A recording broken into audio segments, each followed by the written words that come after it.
There's that smile we've come to expect. How you feeling after that performance? I feel good. I can't believe it that I won a split decision. I'm flabbergasted. I'm lost for words. You saying that doesn't happen often for you? Oh man, well, last time I got a split decision win, it wasn't in the UFC. So Yeah. yeah, 7 split decisions later, I finally got one. You know, there was a point out there where the commentary, DC and them were saying how you're still evolving. They were like, they were giving you credit, and they were like, I actually heard that. Did you hear I think that? I was right next to them, and I was trying to get the girl to roll out of the ball, and then I heard evolve, and I'm like, thanks. I mean, but what does that? I mean, that's got to make you happy. I mean, let alone you got DC over there, and then to hear that, is that a point of pride, or is it something that you probably knew yourself that you were still getting better? But is it nice to get the affirmation from your peers? Yeah, I mean, I love getting that praise from someone, especially someone like DC who has done that. You know, he's been the dad champ, and he has had to evolve in the arena and do what it takes to keep up with the kids and all that. If I had approached this fight like I did in the past and just tried to stand and bang, I might not be sitting here right now. So yeah, I'm happy to get that recognition because I feel like I'm getting better every fight, and I know that's wild to say at the old age of 40. They should have taken me out to pasture and shoot me 5 years ago, But I still feel like every fight camp I'm getting stronger, faster. The knowledge is staying. I'm preserving the body. I have great training partners, and every year it grows, and we get more good women in to train with and help me evolve. So yeah, I'm excited for the future. Well, you mentioned the training, but you've taken great care of your body as well. You're able to still do this sort of thing. What would you tell fighters that are still getting into it right now? Because I think a lot of them will look at you for your longevity. What would you say is the biggest key that you could tell somebody that's just starting that you maybe learned a little bit later on when it comes to being able to preserve your body for a long career in MMA?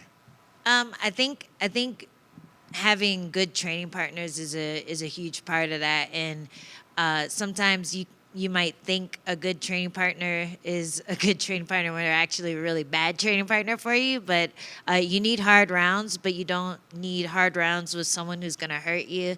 You need hard rounds with people that are close to your size. And for women, it's especially hard because there's rarely a guy that's 115 that you can train hard with. So it's really important to find a good group of girls too that you can train with and grow together. And I feel like we've built something really unique in San Diego, and you can find it at some big gyms, but we've kind of collected people from different gyms in San Diego, and we'll get together and train and just swap ideas, and yeah, it's really worked out for me the last few years. You sound so reinvigorated. You sound happy. I mean, granted, you just got off a win, but do you feel like maybe that there's still a lot more legs left in this sport? Are you still feel like you seem very happy to still be doing this?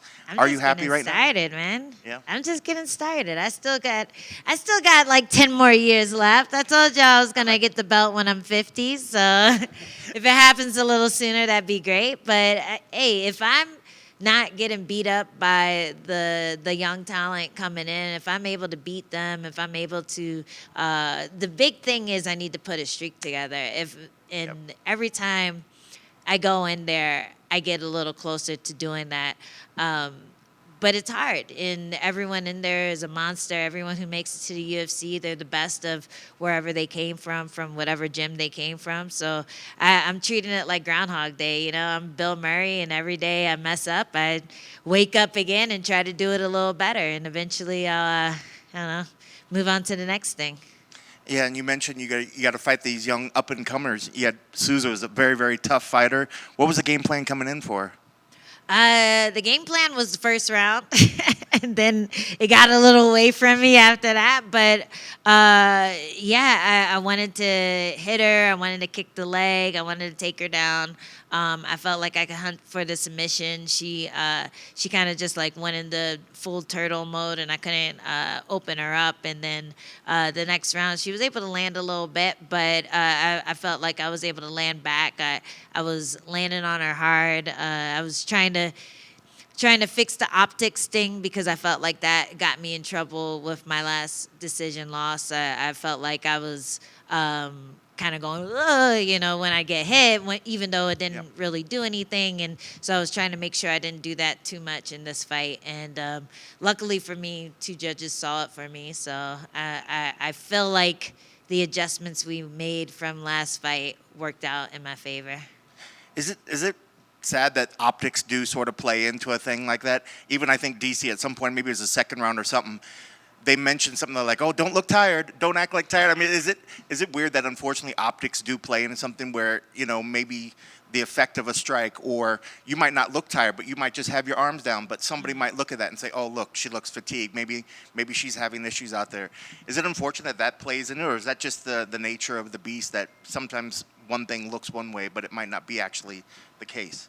It's I mean, yeah, it sucks, but you can't fault the people watching too much, because if you're watching like this play that's happening in front of you, if someone moves their head when they get punched, then you're gonna think they got hit hard, and like we all watch action movies. We know what if you punch and the person does a backflip, then it's like, oh, that was a really hard punch. They totally didn't backflip on purpose.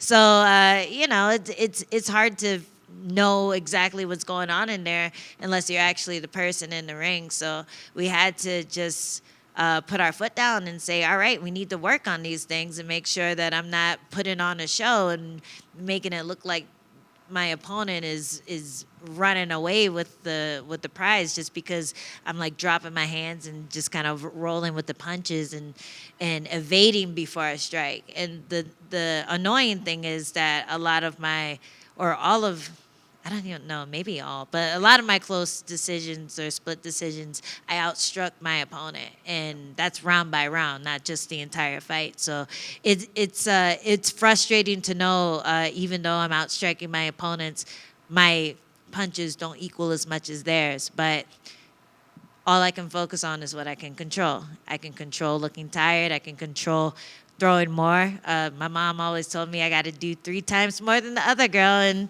it's no different in the cage. You got to do 3 times more. That's how you solidify that win. And I know you're going to go back, watch tape, but how do you try to carry this momentum going forward? What's the process to try to carry it? I know you say you want to get a streak. How do you try to keep that momentum moving forward? Watch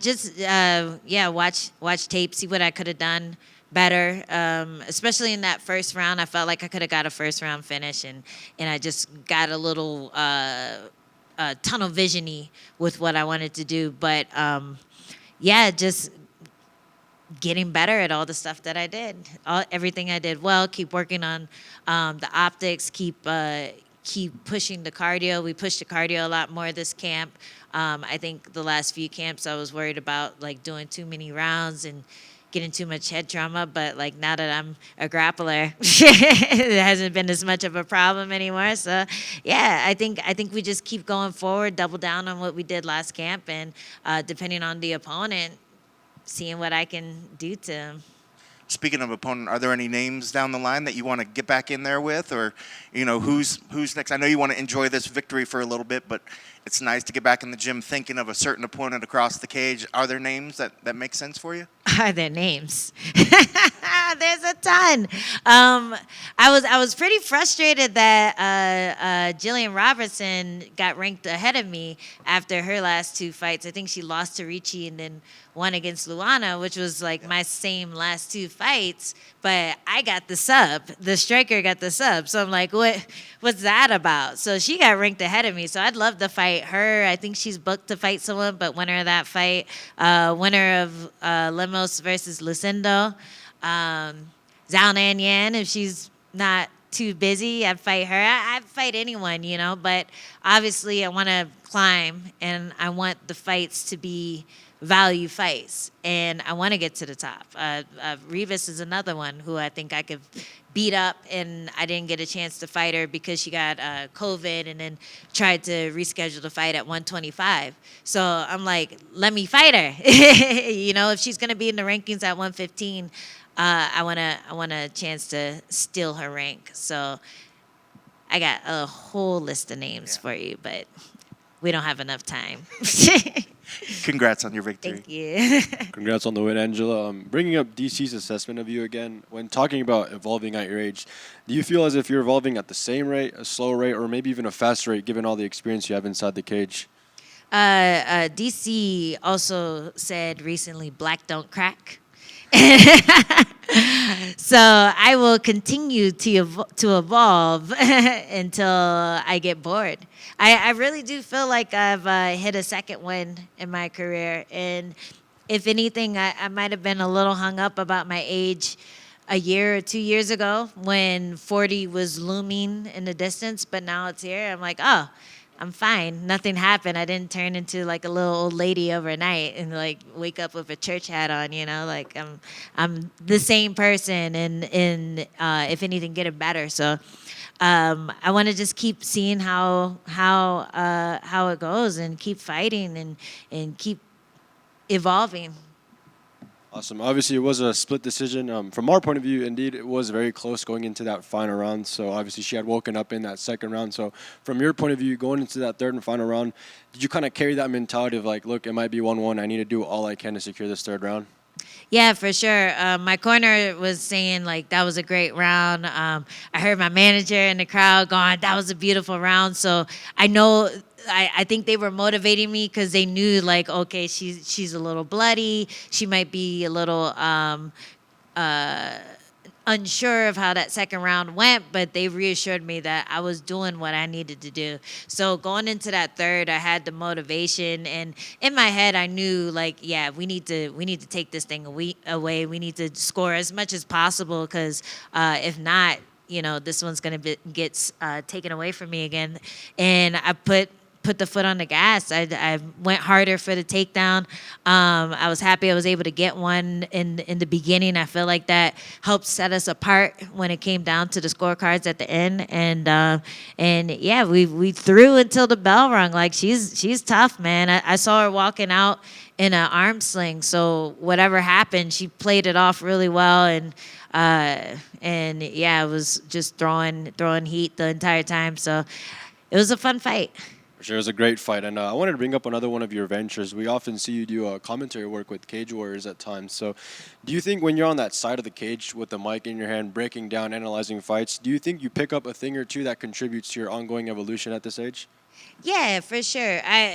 When you take a step back from just fighting people and just sparring in the cage and going out and fighting and then just doing that, you get to see what other people are doing in there and their styles, and you start to understand why they do the things the way they do them. And because I've been in the gym for so long now, I've been training Muay Thai since 24, but then I've been doing MMA since like 29. So it's almost like suddenly it's clicking. Like everything makes sense. And I'm at the stage where these people who were training when they were kids are already at 25.